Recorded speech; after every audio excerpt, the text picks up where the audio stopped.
Ladies and gentlemen, welcome to TGC Unplugged, episode 8. My main man, Jimmy, So I can just reach up. Jesus! Gotcha. You wouldn't Different believe- setup tonight. Yeah, wow. I was just about to Very say, professional. wouldn't believe the nightmare we've had setting this up. If you're watching this, honestly, you want to know the reason why I don't answer my phone? The This is past it. 2.5, This is 3 it. hours Yeah, has been yeah. just manic setting this up. So big shout out to Brody Butler Photography for helping out with the setup of all this. You guys can't see it, but there's this massive light above us, 3 cameras, and Osmo. We've got Matty McGill, who's going to be a part of our show today, and Brody watching on the sidelines. Live audience. I feel a bit nervous. Yeah. I'm glad we actually finally got it going. We can't edit it out. No. It's been an hour and we're only just kicking into gear now. All right. So episode 8. Firstly, let's get this off our chest. It's Masters Week. It's Masters Week. Oh, gives me goosebumps. You got man. the Masters hat on? Yeah. So this is TP's Christmas hamper hat, but it's like designed around the Masters. So I thought it was a perfect episode to run that. So Yeah, nice. very excited, mate. Very, very excited. So Yeah, I'm actually here for this one this time. Normally I'm in you're Monkey away. Mile. Yeah. But that's next week. Is that right? Yeah. Yeah. Yes. Oh, I hope so. Yeah, I think so. Yeah. Check the diary. Check the calendar. I just go where Vanessa tells me to go. I pretty much Just wake do up. as you're told. Yeah. 100%. I wake up in the mornings and Vanessa's like, right, today you're going to do A, B, C, D. If she told me the day before, Well, I heard a little story that you didn't this morning. 7:50. I slept in. Everyone, the alarm didn't go off. Slept in. Well, I was dealing with all the messages about cup race points. No, just jokes. Oh, shit. We'll talk about No it. comment. We will No talk about comment. that. No. Look, 8 episodes is nothing to sneeze at. Like we're sort of passing a little bit of a hurdle. Yep. A hurdle. Yep. In English, Ruben. A lot of podcasts don't make it past 10 episodes, and we're not quite there yet. But We're close. Don't jinx it. mate, no, we're gonna Don't get- jinx it. I've got plenty lined up, and I've got plenty of other guests that want to come on our show, so I can't wait That's to good. get them involved. Obviously, very excited about having Matty McGill here tonight. Yeah, special guest. Special guest. Yeah, everyone will get to see him very soon. But yeah, I was just talking to him one night, and I can't remember what sparked it. I think he sent me a picture of his driver shaft or something, and in the background there was all these Nike shoes. I'm glad you said driver in front of that. Yeah, he sent me a picture of his shaft. Yeah. No, yeah, and then all these Nike shoes in the background. I was like, yeah, mate, you got enough shoes there or what? I shouldn't have said that. Yeah. Because You got the video? got the video. I got the same video. I was like, oh, that's not too bad. And then he walked down the hallway, a whole another door open. And I was like, oh my God. I showed Tash before I came actually. And she was like, Jesus. Dude, I literally She's said, like, does he wear all them? I was like, I don't know. I think some are just for like just display purposes only. Collection. Yeah. But yeah, I said to him, and then he started telling me the story about it. I was like, no, dude, stop. You need to stop. You're coming on the podcast. Yeah. Do not I waste. know. Don't waste these nuggies. Nuggies. You love the nuggies. Nuggies. I love nuggies. I used a couple of your nuggies actually in matchplay You did? yesterday. So Oh. it was good. Actually, to be honest, like Neil, great fella, but I didn't really need him. I came out of the gates. Mate, I saw. Hot. You were like Yeah. 4 up through 5 holes? 4 up through 6, and mate, not the best prep either. I did what you did. Slept through my alarm, set it for a weekday instead of. So I've woken up and I was like, it's a lot lighter than 5 o'clock, and it was like bang up, shower, go. Raw dogged it, like rang Alicia. I was like, yo, you need to get me a cart. I was like, I'm not packing the MGI. I don't have time. She got me a cart, rolled in, hit 3 putts with my new Temu putter, and the rest is history. 4 and 3. Thanks for coming. I feel like sometimes, look, it's been my method for a long time now because I don't have a choice. Like with everything Yeah. that's going on, I don't have a choice. Yeah. And dude, it works. For some reason, like I step up to the first couple of shots and all I'm thinking about is the target. I just want to hit my target. Well, I felt like if I played shit, that's okay because I had no warm up, you know what I mean? But if I played well, there's no expectation. So I was like, you know what? Raw dog is the new way for Jimmy. Get there 15 minutes before, have a coffee, do what you need to do. Boom. I know At the Neil first tee. was anticipating, we'd spoken about versing each other and obviously it was a random draw, but I was like, yeah, I can pull some strings. Anyways, obviously I can play. And Yep. then when he drew you, he was like, I've done hours of research on him and I'm going to beat him and rah, I'm going to get in his head. And then when I saw the score of like 4 up, I was like, oh, Neil. It's not working. Yeah. Because he sent all his messages through the members thing or whatever. And he was like, yeah, I've sent them all through to you, Golf Genius. I was like, mate, I don't check that. I was like, get me on Messenger. That's about it. He's like, oh, so you didn't see this photo? You didn't see that photo? He's like, oh, I told Ruben I was going to send him, but yeah, so. But no, it was good. And I saw a ding-dong battle with Rich and Liam. So I tell you what, it was heating up through the last 4 holes. So I have no doubt. it was enjoyable. It was enjoyable to watch, and had a little bit of fun with them on the 18th, playing some music. But I don't know if it was received very well. But no, it was a really good battle. So well done to both of those guys, and Rich for winning and being able to move on. I'd say probably Liam's going to hate me saying this, and he told me don't diss him tonight on the pod, but he knows it. He probably lost it. He hit a lot of fairways and just stuffed a lot of second shots. So, but he's still trending. So that's match play. That's match play. There's only one round. So yeah. Like you said, Masters week. Have you got any hot tips for Masters? Oh, I'm backing Rory. I think he deserves it. It's been 11 years. A lot of shit's gone down. I'm rooting for him. So we're doing a little breakfast actually at Gosnells for it. Oh, nice. Yeah, 8 of us teeing off in the morning after it, 8:30, but they're opening it up at 5:30 a.m. for us. So pulled a few strings. Thank you very much, Mooker and Carly down at Gosnells GC. So that was good of them. So yeah, there's about 8 of us heading down. So should be nice. Nice. I don't know. I look, you always want to see Rory win it. It just feels like it's one of those things that needs to now happen. Yes, and correct. I don't know if he's got it in him. I really don't. Augusta's just not been nice to him.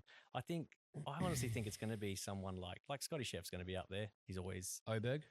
Yeah, I think it's going to be someone like that. Maybe a Minwoo. Like it's going to be someone that's going to come out and just be like, oh, that shit. you didn't think of. There'll be a couple of no-namers, or not no-namers because everyone's a name, but there'll be a couple of ones that you'd be like, oh, geez, I didn't think they were going to be up there. But you got to play. I feel like you have to play 3 semi-okay rounds, and then that round that could be 4 or 5 over, you need to maintain and keep that +1 or even. Like just hold on for dear life if that one round, if it's a Thursday, Friday, Saturday, whatever day it is. But yeah, come Sunday, if you can, it's just going to be who can step up in the clutch, I think. So you've been watching any of the ladies on KO? The ladies all negative. Augusta's looking sweet. Yeah. So I saw something on Facebook actually where they've made the tee boxes as far back as humanly possible. Hey? Yeah, the tips. Yeah, off the tips. Yeah, okay.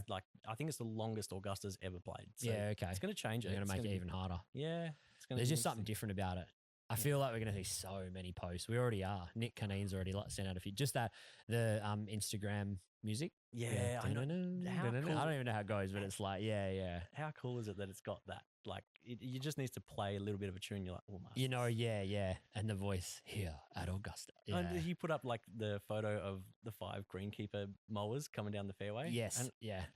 Dude, I'm not lying. Yeah. Today at work, I sat there it had to be a solid 5 minutes just drooling over that photo. Yeah. I was just like, that is such a cool photo. We're on. Yeah, it's good. And I'm glad I'm here for it. Speaking of here for it, I'm hoping I'm not here for it. I'm hoping I'm here in Adelaide next year. I hope I'm in Adelaide next year for Live. Are you planning on going to Live next year? No. To be honest, I feel it's one of those things that I've done once and I don't think it can change for me.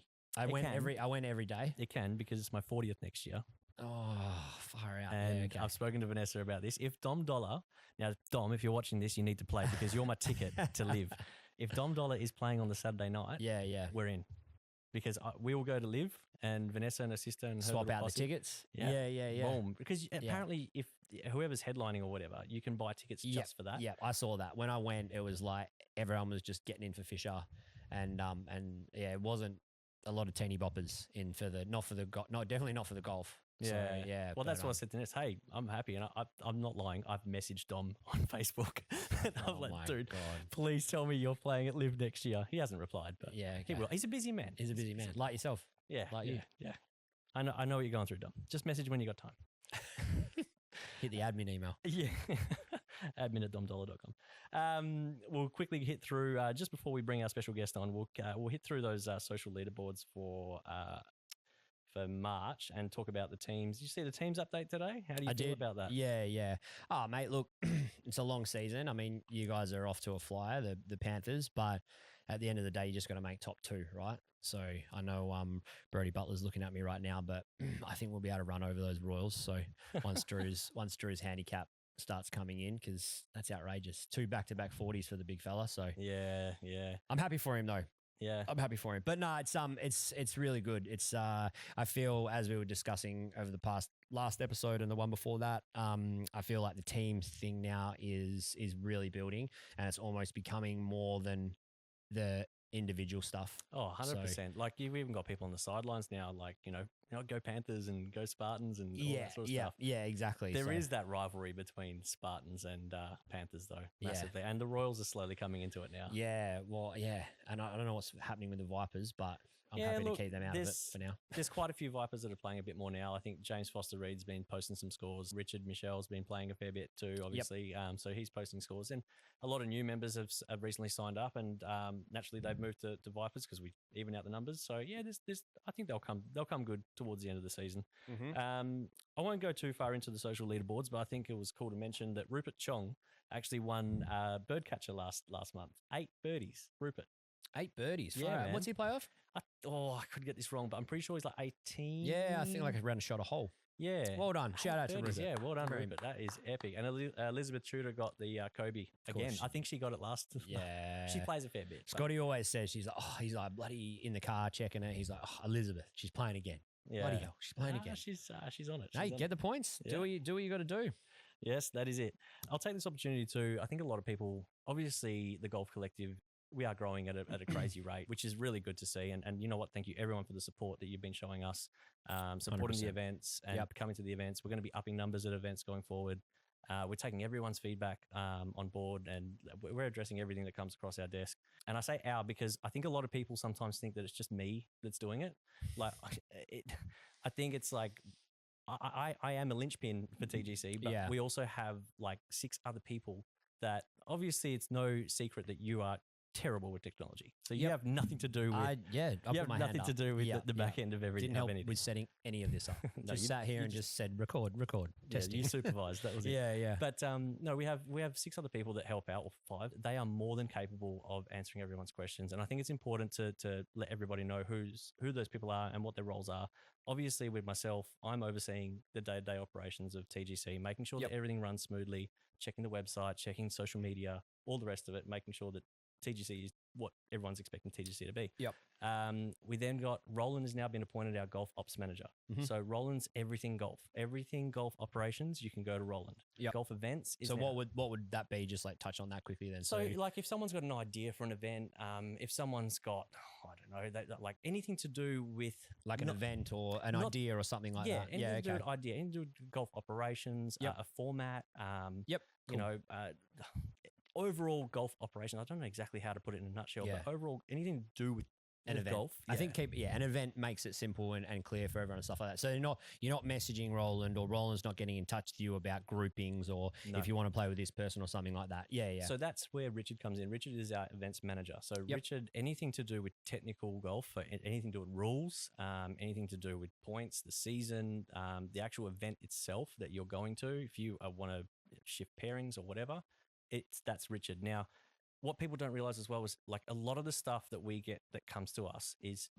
most of it can be done yourselves. And I know it's probably from a lack of information from us, because some of it is a bit involved, but Yep. you can go in, edit your registration, change your playing partner. We're going to be introducing open tee times. So very soon you'll be able to pick your tee time that you want to play in and pre-select your 4-ball as well. That's naughty. Yeah, look, it's been feedback that we got from a lot of the future golf guys, and they're like, "Oh, there's probably one thing that stops us from coming to some of the events." I said, "Well, look, just come and tell us, Yeah. and we'll do something about it." So now Yeah. it's been said, we're going to trial it at a few events and see how it goes. I feel that that's a really good one. Like that'll move the needle even more, because a lot of people will message me, funnily enough, and same as what they do to you, and say, "Hey, would you be able to make sure that I'm a later tea time because I can't get off work?" Or, "Hey, can you make sure I've got an early tea time because I've got to get home to the wife and kids?" Or, so Yep. that selecting tea time, I think, is going to be a really big thing coming in. So that's Good. exciting. I think the most important message out of all that is we have a central email, admin@thegolfcollective.com.au. Use it, because that email inbox is heavily monitored. Yep. I know everyone goes on about, "Oh, we can't get in touch with you. You're the hardest person in the world to get a hold of." Like, you've seen it firsthand what I went through tonight just to set this up. My phone hasn't been looked at for like 3 hours. I probably got 10 missed calls. They're all going to be pissed off that I haven't answered my phone. But Yeah. what am I supposed to do, right? Yeah, exactly. So we have admin@thegolfcollective.com.au. it's heavily monitored. Someone will get back to you. It doesn't matter what you're inquiring about. Someone will get back to you, and it's always within 24 hours. Yep. So normally, to be honest, it's a lot sooner, but I want to say 24 hours because I know there'll be one person out there that will be like, well, you didn't get in touch with me within an hour, 25 like you hours. said. Yeah, whatever. You know what I mean? Yeah. So yeah, use the email, Always guys. one, Karen. Always. Josh Giacoppo. Use the email. You'll get the help that you need. And you know what? Like, I know some people are like, oh, but I want to hear it from you. Everyone that is in our team, we all share the same views, share the same vision. Like, you're pretty much talking to me anyway. So they will give you the same answer that I will. Look, there'll be instances where things have to come to me. That's fine. But let's try and use the admin at the Golf Collective as the first protocol. Just get used to it. That's where I direct people anyway now. So, because I mean, I'm on a lower scale of view, but even Tash says to me, she's like, hey, you know, you're on your phone a bit. So, and I think people are understanding now. Yeah. Like, and we're both the same. If we see something, we're like, oh shit, right back. Because we don't want to upset people or let people down. But at the same time, like, we've got to live our lives as well. Otherwise, yeah, that's right. It does take a lot of resources crazy to go through some of that stuff too. When people are going, oh, you know, what have the points been allocated for the teams? Like, that is resource heavy. Like, it takes me a good 3 hours to go through all the team points. Yeah, it's not a 15-minute jump on after an event. I know that we live in a world where everything's at your fingertips. Hey, even I know that. Even I know that. No. All this stuff, and you know, like the video editing and all that sort of stuff. Like, Brody will back me on this. It takes hours and hours and hours to get that stuff right. I know Joel Innes will be out there listening, and he just replied to a message today, laughing at someone that said, "Oh, you never answer your phone," because Joel knows exactly what it's like. Like, I lose my mojo if someone rings me and I'm in the middle of editing a video. That video is done. It's finished. I cannot finish it now because I've completely lost my creative spark. Yeah. So yeah, sorry guys. Anyone that's feeling admin that I haven't answered one more time. We'll drop it in a. We will. I'll put it down the bottom. Let's try this. Just here. Admin. Oh god, that's going to need some interesting training. But yeah, so Alicia's now our administration manager. So she's handling all the secondary to Richard. She's sort of handling the bookings for the events, for the courses, cart bookings, all that sort of stuff. So you can go to Alicia. 9 times out of 10, the person that you're going to get from now on through the admin email will be Alicia. Yep. So she'll be able to help you with anything as well. And then also she's at most events too. Yep. Sort of. Yeah. So you can always go to her and ask anything. She'll have the answers for you. And if she doesn't, she will make sure that she gets them for you. Yeah. Glenn is our business development manager. We've touched on this before. Glenn's now, his sole purpose and role is now just to manage our key relationships with our sponsors, making sure they're happy, they're getting what they want, and also developing new relationships with sponsors and all that sort of stuff. So if there is anyone out there that is looking to get their brand noticed or would like to use us as a conduit for that, there is someone actually, but I'll chat to you about that later. You can talk to me about that later. But yes, Glenn's the man. So regardless, email the admin at thegolfcollective.com.au and then you'll get put in touch with the right person every time. And it's time to get our superstar guest on here. Just before we do that, I have something for you. Here we go. Because this is important. I don't want to feel like I'm the only one getting things thrown my way. But this is something that I want to do. This is something that I'm going to do. It's only quick. I already told you today. It's only going to be quick. But it's something that I want to do every week for this. So I just want to know, because I feel like this will ground you a bit and it'll slow you down, and I want you to really think about it. So if you can't hope so. If you can't think of two things now, you don't have to. You can answer them. You can think about them over a week. You might be able to think of them by the time while we're with Matty or whatever. But I just want to know 2 things that you were grateful for in the week just gone. My friends. Your friends, especially today. Yep. I had a real tough day today. Yes, you did mention on the phone. Yeah. I had a real tough day. Given what had happened with yesterday's event, and no one's fault, like, you know, misinformation, or wasn't even misinformation, maybe misunderstood information. Yep. And then what I woke up to was hard to wake up to, some angry people, and then just this rant of some particular topic that we've already spoke about online and addressed. Yep. And then, I had two people from the TGC reach out to me to be like, hey man, you okay? And you know what? I said, no, I'm not, man. I'm really not. But I will be okay, but thanks for asking. And then, one in particular was like, mate, you guys are the reason why I have been able to rehabilitate myself. You're the reason why I am a better person today.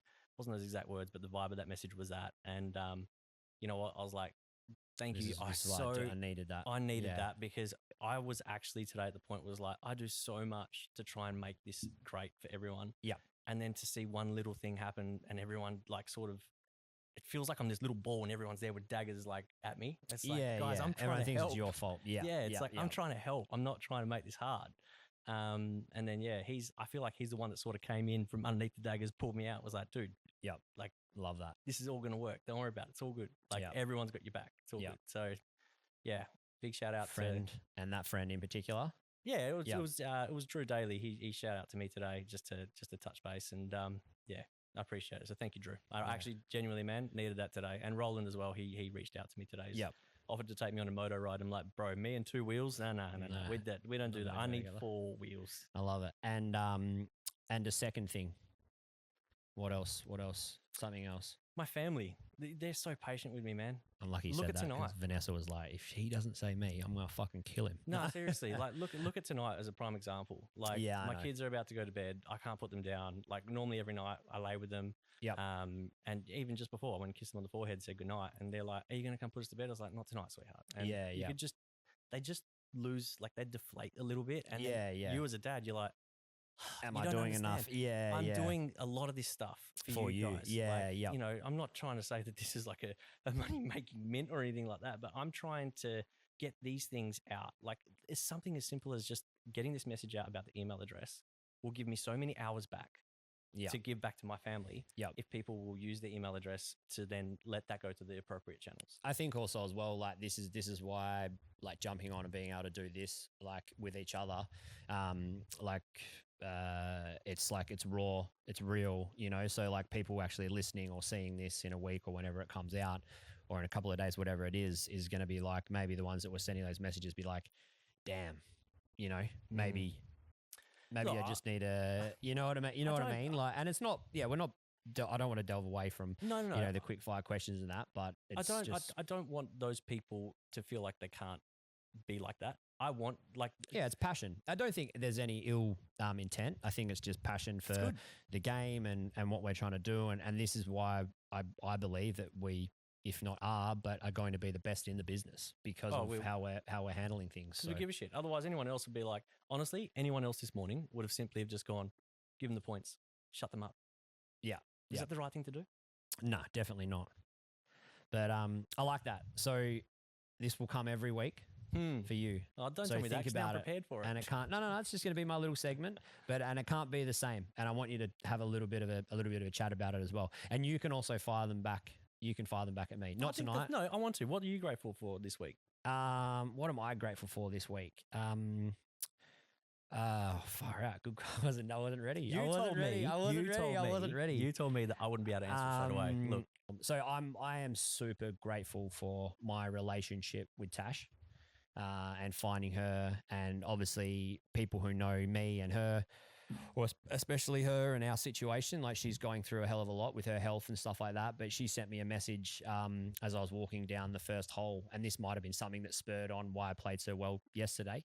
But she sent me a message. I'll actually get it. I'm going to read it. She said, "Hey, Boo, I hope you're having a good round. I just want to tell you that I'm so proud of you. Your strength and resilience through my illness, your addiction, and so much more are so inspiring to me. You really are my rock. I love you always and forever." It's nice. So, yeah, like, and you get that and you read that message and I'm like, fuck, yeah, like, I mean, we really are. It's very different what we're going through. And I mean, there's a hell of a lot of people. We're about to hear from Matty about his background, his story and stuff like that. But it's really never really judge a book by its cover. So I'm very grateful for her. And then I'm very grateful for my mum and dad because they support us a hell of a lot. I know that's an easy one to jump to, but they're like my 2 best friends. You know, like when I take the car to go to golf, Dad takes Tash to her vocal lessons every Sunday at 11, you know, like, and he loves it. He goes off for a stretch and does his thing in the park. And, you know, we have family dinners and all that together every week. And yeah, so very, very grateful for those 2 for sure. And Tash, that'd be my awesome. 2. Good on you, man. That's awesome. I love that. And one more thing, I'm coming with a quote. Every week I'm coming with a quote. Oh gosh. This is just a simple one and you can take this any way that you want. But this week it's, baby steps are still steps in the right direction. Yeah, I resonate with that. I live by something similar where it's like 1% better every day is still getting better. Like every day is just 1%. Hey, don't give your quote away. That might be next week. Oh, mate. But I got plenty. Yeah, exactly. So no, I want to do something like that just each week. Yeah, cool. I feel that'd be quite special. That'll keep us on the right track. And if we want to need delve into anything or talk about it from it. But yeah, so those are my two things, and that's my little quote. So I like it. I like it a lot. all right, should we bring Let's bring our special bring in guest the man on, in? shall we? Yeah. Matty McGill, welcome to TGC Unplugged. Thanks for having me. Great Pleasure, pleasure, mate. man. Be upset. Pleasure. Thank you very much. So, you're the first special guest we've had for a three-way. Oh, I probably shouldn't say that. This is not Brazzers. Brazzers. Whoa. Should we retake that? No. Nah, let it roll. Let it roll. Let it roll. No, we'll let it roll. Look, I'll introduce you to Matty. We're going to get stuck into some cool stuff about Matty. Now, Matty McGill is a TGC member, a member of other clubs as well. Ex-Navy. Ex-Navy, yep. Ex-Navy, serious golfer.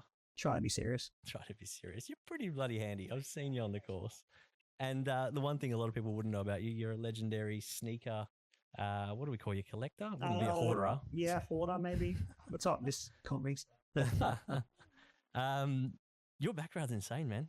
Like it's a pretty interesting background. Navy, sneaker man, golfer. Not the typical three things you sort of put together. Where did Navy come into the mix?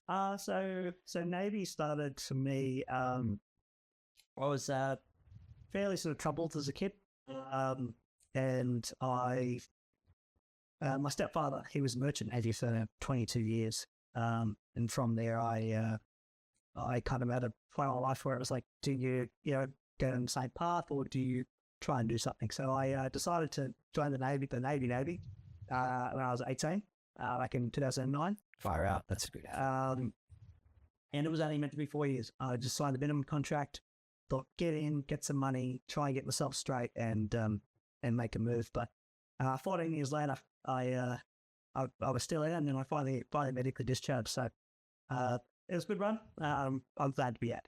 Wow. So how did that all happen? Like, talk us through the first couple of years at the Navy. Like, what happened? Yeah. How do they set you up? Like, what's it like when you first? So when you first join, you just go down to HMAS Cerberus down in Melbourne. There's a Winter Peninsula. So good my golf courses down there. There's some very good, some very good Sorry, golf courses. yeah. There's some very very good golf courses. Onyx isn't too far. Yeah. But yeah, it was 11 weeks of basic training, so being a recruit, and then you move there. From there was 20, I think it was 20 weeks of my employment training for my job role. I left there and went to Sydney for my first posting, and then from there I really didn't do much in terms of operational stuff. I went to Hawaii for what's called MIPAC, so we just went and did some stuff with the Americans, fired off some missiles, tested out some stuff, which was really cool. Yeah. When you're in 19, 20 years of age, it's pretty awesome. Yeah. Most fellas don't really see that. And then I had the opportunity to go to the Middle East in 2014, and that required me to move to Perth. And I was like, no way, I hate Perth. I hate Perth. I don't want to be. Yeah. Got here, Fell in love. loved it. Fell in love with it. I started playing a little bit of golf in my off time at Granada, which I'm now a member of. I love going to the golf course. Jolie will love that. Yeah. Big fan of Joel and his stuff. He's very funny bloke. Yeah. And then, so I went away to the Middle East, and then I just said to the poster, hey, kick me here. And next thing you know, The rest is history. I did 3 Middle East deployments while being in Perth. So that was great. And then the last one was 2020. Not really finishing up deployment on positive terms. Yeah. But some stuff. But yeah, I said that's basically the career. And When you join the Navy, they give you. So did you apply for a certain job role within the Navy? So basically, you just apply. You can put down sort of your top 3 of what you'd prefer to get. I'm not nice times. I don't think I'm that dumb. So I did pretty well on that aptitude test, but because I obviously wanted to get a job and get in quicker, being a bosun's mate, which is a deckhand really, was the fastest way. It was only like a 4-month wait. And from that, I just said, that'll do. Get me in. And foot in the door. Everyone will tell you the same. The recruiter's like, oh, transferring so easy. It's a nightmare. Okay. So I just stuck around doing my job for 14 years. And I said, that was basically what I had to do, which was great. So when you join the Navy and you become, I don't know, let's say a chef, right? Yeah. You become a chef. Are you, as part of your job as a chef, you're supposed to be in combat as well?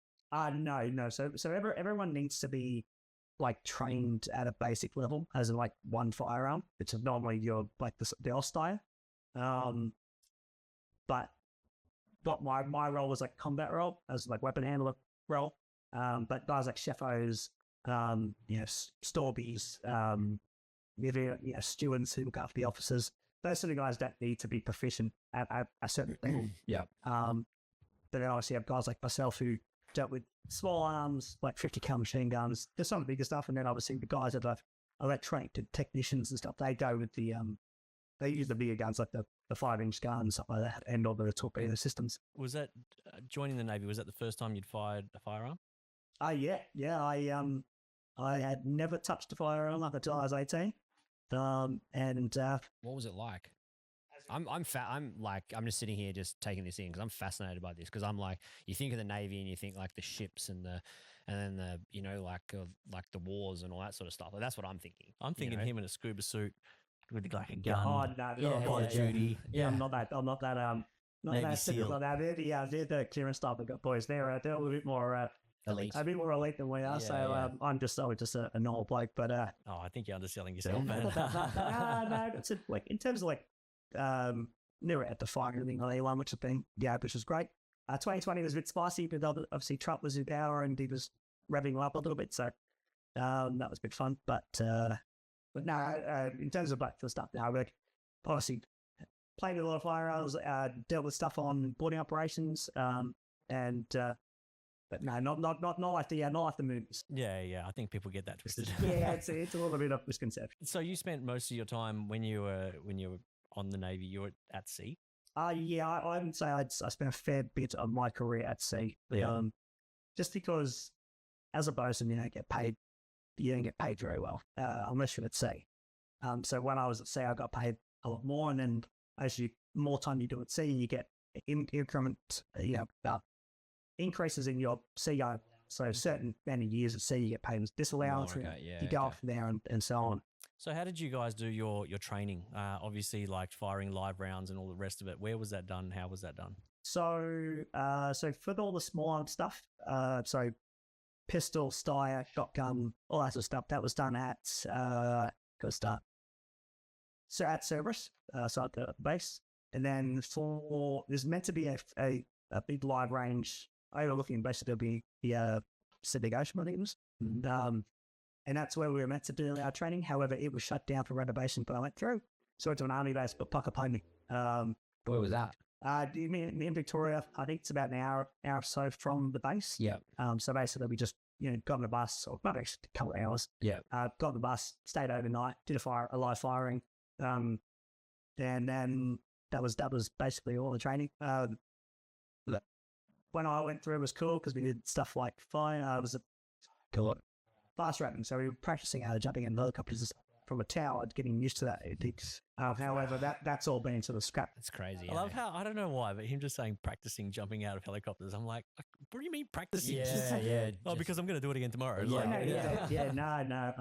Obviously, there was like the idea that if there was ever a boarding that might have been a bit too rough to get on my boat, you have to get a helo on to drop down onto the thing. But I practiced it, but never had to do it. No You live would've action. saw some cool stuff, hey? did some cool stuff. I know, like, and I guess this is a segue into that, right? Like, we, as outsiders, I guess Jimmy's probably in the same boat, we look at it as cool.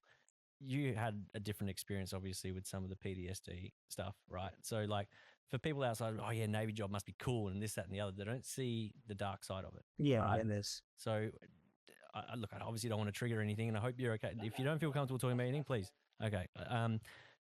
Where did that start? Where did that PTSD come from? Like, what spawned it? What caused it?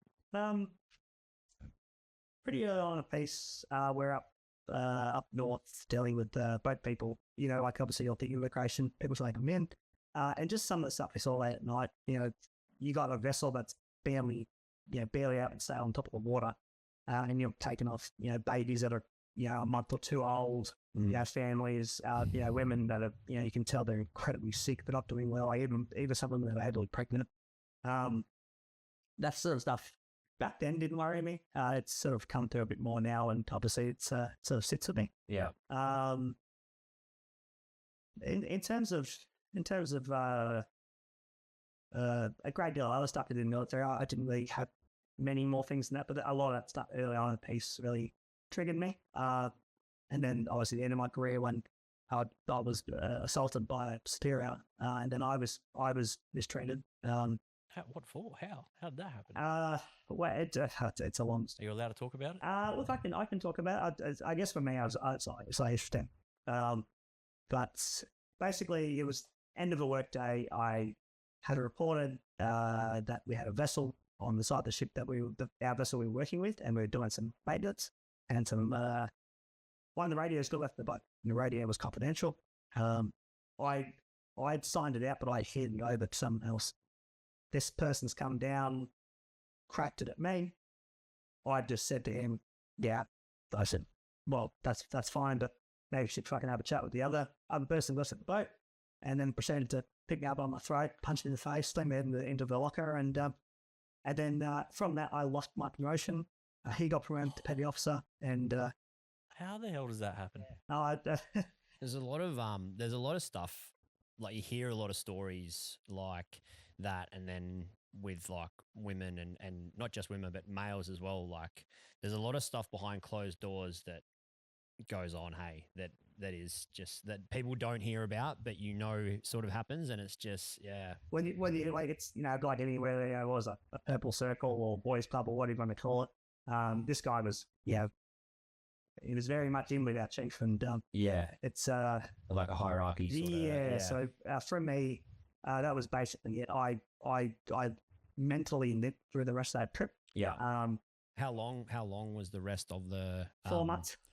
4 months on deployment, and that would have felt like 4 years. Well, even worse was he couldn't escape because it was during COVID. So normally when you're doing your trips, you get a respite period, and you get off. And I felt bad because obviously I was telling some of the younger blokes, and I was like, guys, you don't love it, because I've been there twice. I was like, in Dubai, and I played some of the best golf course, and you can imagine, like, and then obviously COVID struck, and we were basically Bahrain. Yep. Our living quarters was where we could go, just off the ship along the wharf, and that was it. Yeah, that's crazy. Yeah. You don't realize. Yeah. What was the food like? It's so big. So not good. Don't they hire chefs? Like, this is No, us, right? yeah, Like, yeah. say when you apply to be on the Navy, I'm applying for a chef apprenticeship or whatever. It's like up north, right? Like the food's good to a point, but then once you eat it over and over and over, it's just the same, right? Realistically, it's I call it like in a draw. If you get a crew like good chefs that really care, they can they still get the same sort of quality food. They can make it work. Others don't care. Yeah. Wow. And it gets a bit rough. So I had to ask this. I wanted to ask you when we were talking in our messenger chat the other week. Did you ever hit a golf ball off the Navy boat? I did. Yeah, we had yeah. So we had some of those what do you call them? Biodegradable golf balls and fish from. Yeah. So basically, Good on you, mate. Environmentally friendly, right there. TGC members, we're looking after the world. Actually, just out of line of boys' bags, I would have taken their Proto ones and been the same. But Get that bit of extra distance. a little bit more distance out of it. But no, it was a bit of fun. How was that? I think we're off the coast of Cairns, off one of the hydro ships, and funny story is, obviously I play a bit of golf, so I know what I'm doing. One of the chiefs basically shanked it straight into like the side scrubber, and he him straight in the face. Oh, So I was wasn't the one that picked you up by the throat, was it? 'Cause No, that it would was be awesome. awesome. Wish it was. No, this is a guy many years before that, but he I don't know what hurt more, his eye or maybe his ego, because he walked off that flight deck pretty quick. That was just talking about that. That actually happened yesterday.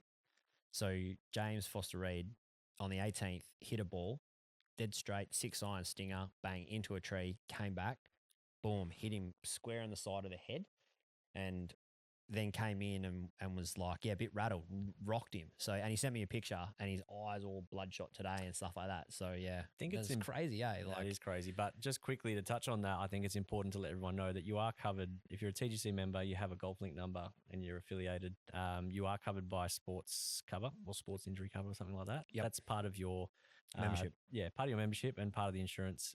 When you're playing an event, when you're at the range, you're doing anything golf related, if you get injured, you're covered. So James, if you need cover, I don't know if you do, but if you need it, you've got it. And Yep. that's for any member. So any injuries out there, you are covered.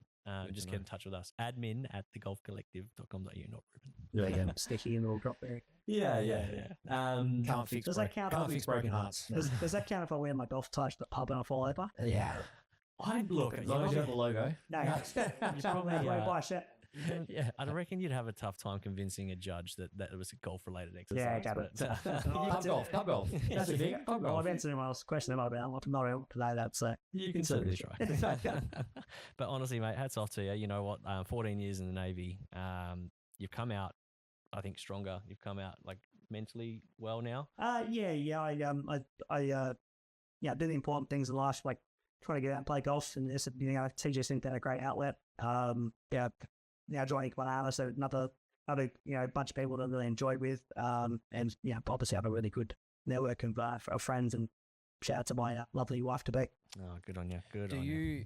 you see? Because I'm actually going to see a psych in a few weeks just to help me with my like a couple of things with my ADHD, and then also how to handle your partner being sick. And all that, Yeah, all that that's- stuff. So, do you see someone to like sort of help you through that, or did you see someone that sort of giving you some tools and that? Absolutely. Yeah, I can't stress enough the importance of going to see someone. I spent a lot of my life, obviously, military background, being like, no, you're a bloke. I'm not. Just not strong. Fuck it. So That's good core strength, though. hell, mate. But yeah, since leaving, I really prioritized being someone, opening up. Like, I spent a lot of my time, even with previous partners, like I'd never speak to them, and obviously that leads to a lot more dramas. So I said again, I can't share enough. My lovely fiance, Sinead, she is incredibly supportive. She is the one. If I'm being a bit stubborn at times, I don't want to go see a psych, she'll be there. Yeah. To be like, no, let's call up together.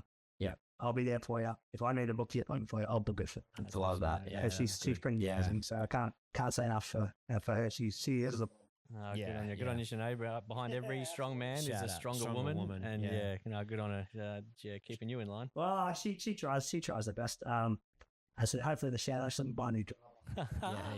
New shaft. Yeah, man. Just touching on that, I think that is so important. Like, obviously you've been through a hell of a lot. I've got my stuff, you've got your stuff, but I think people, no matter how big or small it feels, sometimes you feel like you can't maybe say something to your friends, but that person, like a psych who has nothing to do with anything in your life, sometimes you just feel more comfortable talking to them because there's no judgment coming back. So I think for whatever it is, an hour to pay to go see someone talk, I think it's so important. So yeah, I think it's really special, man, to be able to talk about that and open up about it. So I appreciate you. No, thank you very much. And on just on that, I think people need to get the idea that a site might be like a golf swing coach. You go see one, they might not work for you. Don't stop there. Go see some. Yeah. Reach out. There's many. I went through 10. Yeah. Before I found one. That you And I know with. resonate with them really well. So don't give up. Like it honestly, it can be very infuriating, but it's more infuriating to let it simmer and get worse. Yeah. Yep. So would that be your biggest piece of advice to somebody who's suffering at the moment? That just go and try and find someone that you can relate to, and Oh, absolutely. just don't be afraid to reach out, get out there. Yeah, and don't have any inklings about taking a support friend. So just say you want to go with Jim here, actually a bit easier for you. Something easy to make it easier. Yeah, absolutely. I think speaking of support friends, you have probably about 1,000 support friends at home in your sneaker collection. I'm pretty sure they bring you plenty of joy and bring you up when you're feeling down, no doubt. You've got a couple of them there behind your bag. Now, I want you to pull a few of those out for me, and we want to talk about this because I can't believe, I thought my wife had a lot of shoes, and then I met this bloke. Yeah, I've seen the And then videos. it's not just Matty, right? Rob Cropper, I think, I was at Brody's workshop and I took a photo of his shoes. Like, how cool are these? Next minute, Rob's lighting up my DMs, and he's just as bad as you, but with Air Maxes. So Sorry, mate. that's right. Yeah, I need to give you that back. But yeah. I'll obviously give you a quick little rundown. I bought 6. John made That's more shoes than I own. So these are. Scotty's going to froth these. These are a really good pair of shoes. These are from 2015, but they've basically replicate the 1985 Chicago Jordan 1, which was a massive shoe back then. Now you're going to have to, for the non-Jordan fans out there. Not that I'm not a fan. I just never got into it. Where did this hype with Jordan shoes come from? Like, what happened? What made it so good? I know it's Michael Jordan, but We're going to have a fight soon because I'm going to tell you who my favorite basketballer is and who the real GOAT is. Kobe. No. Yeah. That's for another episode. I can already tell just from the body language. You guys, he's been in the Navy. He Yeah, will no. fuck you up. I'll just be careful. That's why I said LeBron. No. I'm all for either one. Yeah. But yeah, These are that's been a pair of shoes that I've loved ever. What size? 10.5. Just a little 10.5. That's my size. Yeah, that does it. Yeah. From that, I think these are my all-time favorite pair of sneakers. These are give me a my pair. Jordan 4 cements. Released they in are cool. released in Cookies and cream, 1989. I'll call them. Not this band, if not 89, but this one I released. Massive thing was everyone wanted the pair that said Nike Air on the back. And when they released them, I was like, yep. So I stepped in front of a store overnight to make sure I was first in line to get a pair. So I was going to ask you that. So you lined up. I for have lined shoes. up overnight. I've done up multiple That's times. mental. You're like a full like Star Wars. I won't do it anymore. My body's too active. It's like those people lining up for Taylor Swift concerts. And I stuff. love it. Yeah, for tickets. Yeah. What's? These pair basically the typical tuxedo shoes. Don't tell me you wear them with the tux. No. So these are Brody's like nodding in approval. He loves it. yeah. So these are the Jordan 11 Concords. I actually do like them. These came out in '95, and this shoe was basically sort of, I guess you'd say, it was the start of sneaker culture. Why are you smelling them? Yeah, I don't know why.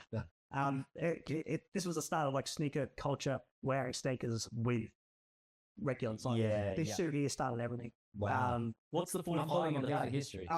So this was the thing. I'm a non-basketball person, No, obviously. so when they do a couple of retros, like a re-release of a shoe, they try to do a couple of little sneaky changes so you can't get the same sort of pair could get back in the day.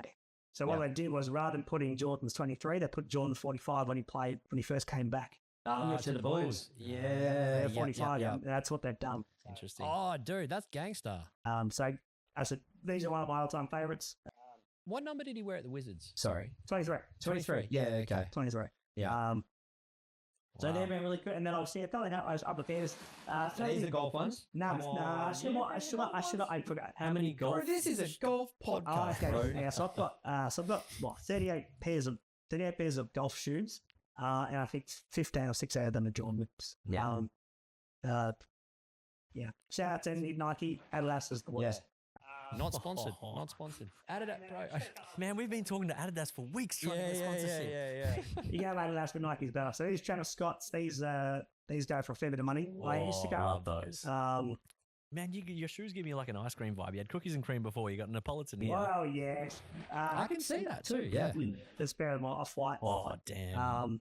So these have both sort of like spiked up. I just checked them before to make sure I was right. They go for about $3,500 now for a pair. What? Yeah. I didn't pay that, thank God. Yeah. Wait, what does it say? Where'd those shoes go? What is it? Oh, you need another one, don't you? Hey, what do you mean? That's like $12.50 or something, isn't it? Is it my maths right? No. What does it say on the side there? You can't afford them. It's just like an off-white. Oh, Like, okay. It says. it's like an industrial sort of, unfinished kind of version. Oh, I seen. Remember when Brooks Koepka played around? And he had this like Left on. Yeah. Ah. I thought you stole them and you left. You know, in the shops when they. When I think the listeners are going to want to know this. So when did you buy your first pair? My first pair. Yeah. As in when I started really being hardcore about collecting. Yeah. Because I've had like Nike sneakers since I was early teens. Yeah. So when was your first pair? And do you remember your first pair? So my first pair of good Nikes were again just a pair of all white fresh Air Force Ones. Yeah, okay. Yeah. yeah, Like your stock standard. Yeah. Most of my Air Force Ones, if I wear them, they get 5 wears and then I'm done with it. Yeah. Just 2 years. Those holds up fresh, eh? I can feel that vibe. I've got like 37 pairs of Air Force Ones alone. I think. Yeah. I can't get into them, mate. I'm an Air Max guy. That's why I bust out these ones for you. No, These thanks, mate. these are the classics, Air Max 1. I'm gonna say I've not seen those ones. So, that's fine. It's on there and stuff. You don't understand. No, I only buy the black or the white. The 90s. You hear about art So stuff. Max 96. And these ones Last- are Lucky last. these are one of my Wow. all-time favorite pairs. In terms of not I can see out the corner of my eye, you got bruises brew again. these ones here cost me a little bit more. And I wanted to. I think they were 1,400. And I think these now go for about 500. That's my So whole do you driver have setup. like your home and contents insurance? Yeah, What's your yeah, insurance policy? don't know where I live. yeah. Mate, the make Banana, one photos a week banana. on some TGC. Oh Yeah. man, I'd be more worried with like a house fire or something. Like, Yeah, look, to be fair, yeah. So I had the discussion with the partner about just downsizing a little bit, so like more. do you have a bunker in the bottom of your house where you keep all your shoes so they don't like you must have? Is there a room No, that's like locked away from the house? I've definitely got a lock on the door. So But did you wear? You wore these, obviously. Yeah. So you're getting wear wear. out of it. So just quickly on crazy purchases, a guy from Gosnells the other week bought off eBay a tour stamped Scotty Cameron. Oh man, and the rest. one of them ones. $10,000. And and he told people and they were like, what are you doing, mate? Like, that's a holiday. That's like a deposit that's like a whole elite setup. And he reckons he felt so bad. He just played so poorly, just didn't make any putts. He's just like, I feel like the biggest idiot. Why have I done this? I was like, mate, just put it up in your garage and it's a keepsake. But like crazy, eh? So you could have bought 10 pairs of these for that, almost 8 pairs. Yeah. Hey, if you're passionate, you're passionate. You but are. Everyone that's, has their vices. And Yeah, I think- that's I love that. When do you decide what pair to wear? And how do you decide? Well, at the moment, it's a case of whatever's available because you've seen the video. It's a bit of a So it's like whatever's in arm's reach. whatever I can get to. Do you ever go in there in that room and go, oh shit, I forgot I had those? I've actually found about 20 pairs. They were underneath other pairs that I found, and I said, I thought I sold these, and so Sinead reckons she might help me do a list. I'm gonna come and raid. I'm gonna come and raid it, and I'm gonna buy a pair of golf shoes off you. Yeah, I'm trying to sell stuff. Yeah, I'm thinking Sinead sitting there about the wedding ring and like the diamond. She's like, so those shoes are worth X, Y, Z. I reckon I could get a diamond. Yeah, for. we And could you can't say upgrade- no. She'd be like, well, if you sold A, B, C, D. creates room, more money. No. Well, actually, speaking of money, what was the most expensive pair you had to buy or bought? Oh, actually, it would be a 2-part question. What's the most expensive pair you bought, and what's the most expensive pair you have in your collection? Most expensive pair I bought was a pair of Jordan 5 trophy rings. I nowadays I overpaid, so they went down in value. So I paid $2,000 for them, and that was after a breakup. So I was just feeling it. It's true. Just So yeah, well, yeah, it's that's like all right. I can understand that. Normally nowadays I'd be tripping myself to a new driver or something, but Yeah. He bought shoes. I went to Bali when I broke up. It's just exactly. different. It's different things. You know? Trap yourself, all right. And I think the grey ones. I think they are the most expensive pair that I've got in terms of value. But I mean, obviously, I What was also the value of those again? I think $5 and a big grand or something. So, but I paid about $400. So Damn. So it's an investment. I like that. Yeah. maybe like I a could have been car. more an investment if I actually didn't wear them. But Yeah. Yeah, I was gonna say. Nah, but man, you know what I mean. Like you got value out of them. No, you got to flex sometimes. You'd be like, you think you got shoes, bruv. Yeah.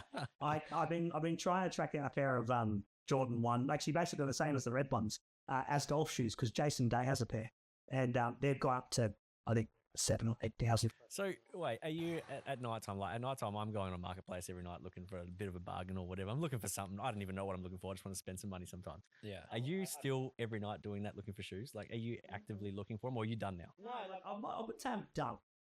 But I genuinely just have slowed morale. I think you have to, man, because you got no space. I'm paying for a wedding. You know, you only got 2 feet, right? Well, this is the same thing that this is the same That's with what no Dad said. setup. That's right. It's what my dad says too. But as I told Dad, it's not drugs, is it? He goes, Exactly Yeah, right. could be worse. Could be worse. Yeah. I know. I give my nephew a lot of shit. He's 21, 22. He spent like hundreds of thousands of dollars on his 79 series Troopy. Thing looks beast as it looks awesome, and always giving him shit. And he even says, he goes, well, it's better than spending on drugs, isn't it? It's like, yeah, true. Boom. I'm just jealous I don't have as much money as you, Max. Yeah. and if he's out using it, I mean, money goes Oh, on. dude, he is. Yeah, using man. it. Oh, yeah. Like, yeah. so He's passionate. I had the same in my car. Like, people go, oh, why would you spend so much money? And I was like, it's me out of the house. And that's been another. Oh, actually, you will be really excited to learn one of the new sponsors that we got 3 new sponsors we're going to announce actually coming up. One of them is a 4x4 company. You will love it. There's a lot of, they're going to be big for us. Lots of vouchers coming by. Yeah. You're going to be wanting to win a few championships and a few tournaments. We are coming on to an hour now, so we need to get close to wrapping this up. I could chat to you for ages, man. Oh, you sparked it early. Like in that remember what I said? Yeah, just stop talking. Because we'll waste this. I know. That's probably me and Jimmy's fault. Well, we were already sat right into the conversation. Yeah. Before you walk. We didn't think it takes you guys 3 hours to set up. So. Yeah. Wow. Boom. Boom. No, I can't even. Yeah. Look, Brody. You know what? Big shout out to Brody because he's done very well. I don't know how I'm going to replicate this. This is my biggest worry because now Brody's made it look like this. Now you're going to see you'll be able to tell now when I've done it without him. Yep. It's the sad part. Why does that pay you? Oh, yeah, I know. I feel bad. Sorry. I'll pay you in hugs. Yeah, no, he doesn't like that. We'll move on. All right. I'll just ask you some quick fire questions just for a bit of fun. Only a couple. What's the worst golf meltdown you've personally witnessed? Witnessed. Could be yourself. Oh, I won't mention myself, but I'm sure you guys know a lovely guy by the name of Rob Parker. I basically get that week. I was so hoping you would say him. Yeah, I'll Rob like he's like a brother to me, and honestly, every time I play golf with him, it's a new thing. Like he listens to me whinge about my back problems and I listen to him just have some of the best. Some of them are like not even like a big old block. It's an implosion. You can see it. Do you know what I love about people like Rob? And it's like Rob, there are Robs in the world in golf. And it's so funny because they're the ones at the end of the round. They're like, dude, it's just a game. Just go out there and just play and just hit it. And then you play with him and he's like, fucking. And he's just like, F He this gets and F that. angry. and He angry seems and- so chill. He's chilled. Haven't you seen the photo on Facebook of him like going to launch That's the him driver? throwing the club? Yes. Oh, wow. Okay. Yeah. I actually think he did throw it, didn't he, Brody? He threw it. Yeah. There's footage. Oh, Yeah. no. So that's been a good one. Actually, that might have been one of my favorite ups for me. Oh, man, we got to play with Robbie soon. Yeah, I know. I was Just just for a bit thinking, of yeah. fun. We know you're a big Jordan fan, but who is your all-time athlete? All-time. Is it Jordan? No, I'll be a typical golfer. It's got to be Tiger. Really? Yeah, I he's don't. frosty. I don't. You've seen the tattoo, right? I've seen both of them. Yeah. So Jordan on one side and Yeah, Tiger on the other. Jordan and Tiger on the other. I just don't think there's been anyone more dominant in the sport, like say Tiger between 1999 and 2002. Like it wasn't even close. It was just Tiger Woods versus whoever's coming second. It was almost like it was fake. Like it's like he'd have this massive putt, he'd hold it. He'd have this impossible chip, he'd hold it. But it was never like it wasn't like a nothingness. Like it was under pressure. Like someone was coming up behind. Oh, that Masters chip that they keep replaying over and over, and the Nike tick is just sitting there, just falls in. bloop. Yeah. Nike would have just been sitting there going. Well, that's like $30 million worth of advertising just free of charge. I think that entire clip sums him up, like him looking at it, like looking everywhere, boom, boom, boom, boom, boom, not worried about the crowd, chips it, and yeah, insanity. Just in the zone, yeah. Yeah. Wow. Okay, so Tiger Woods. Who's yours? Jimmy? LeBron James. Is it? Yeah. I just think just like the longevity, and I don't think so. I mean, you could say Tiger had the expectation, but I don't think an athlete has ever had that much expectation as what LeBron James did from when he was, very, very young, and then in high school, and then they were like, you are just going to be the one, because so many NBA number one draft picks now, like Zion Williams, like Ben Simmons, they all come out, oh, this is the next big thing, and they just flop, but he's done it for 22, 23 years. Like more than half of his life has been in the NBA. And it's just crazy to think that what the level he's doing it at and still doing it at 40 years now. So, yeah, no, he's my man.